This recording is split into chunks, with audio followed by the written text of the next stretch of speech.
महाराष्ट्रातील या गावात तुम्ही हनुमान चालीसा, मारुतीचं स्तोत्र, भजन, आरती काहीही म्हणू शकत नाही। एवढंच नव्हे तर या गावात मारुतीचं मंदिर नाही, मारुती नावाचा माणूसही नाही आणि मारुती नावाच्या व्यक्तीला या गावातील मुलगीही दिली जात नाही। आणि तसेच मारुती नावाचा कोणीही पाहुणा या गावात आला तर त्याला त्याच्या नावाने कोणी हाक सुद्धा मारत नाही। अहो एवढंच काय तर या गावात मारुती नावाची गाडीही कोणी विकत घेत नाही। तर हे गाव म्हणजे अहिल्यानगर जिल्ह्यातील दैत्य नांदूर।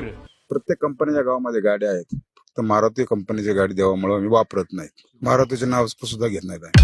तर याच्या मागचं नेमकं कारण काय आहे चला जाणून घेऊयात। पोथी पुराणात उल्लेख केल्याप्रमाणे निंबा दैत्य व हनुमंत दोघांमध्ये एकदा घनघोर गदायुद्ध झालं होतं। त्यात दोघेही खूप जखमी होतात। निंबा दैत्य प्रभू रामाचा धावा करतो आणि त्यामुळे हनुमंतही आश्चर्यचकित होतो। प्रभू राम येतात आणि निंबा दैत्याला बरे करतात आणि वर देतात की या गावात तुझंच नाव निघेल, तुझे मंदिरही या गावात बांधले जाईल। आता रामाने वर दिल्यानंतर निंबा दैत्य असं म्हणतो की तुम्ही तर हनुमंताला प्रत्येक गावात तुझं मंदिर होईल असं सांगितलंय, मग हे कसं काय शक्य आहे? त्यावर प्रभू श्रीराम असं म्हणतात की हे गाव तुझंच राहील, या गावात मारुतीचं कधीच मंदिर देखील उभारलं जाणार नाही आणि त्यासोबत मारुतीच्या नावाचा उल्लेखही केला जाणार नाही। तर ही रामायण काळातली परंपरा आजही या गावातील लोक जशीच्या तशी पाळत आहेत। या गावाचे दैत्य महाराज ग्रामदैवत आहेत आणि या गावात कोणी जाणीवपूर्वक हनुमंताचं नाव जरी घेतलं तरी त्याला खूप वाईट आणि विचित्र अनुभव येतात असं गावकऱ्यांचं म्हणणं आहे। तर या गावाबद्दलची ही इंटरेस्टिंग माहिती तुम्हाला वयाच्या कितव्या वर्षी समजली हे आम्हाला कमेंट करून नक्की कळवा।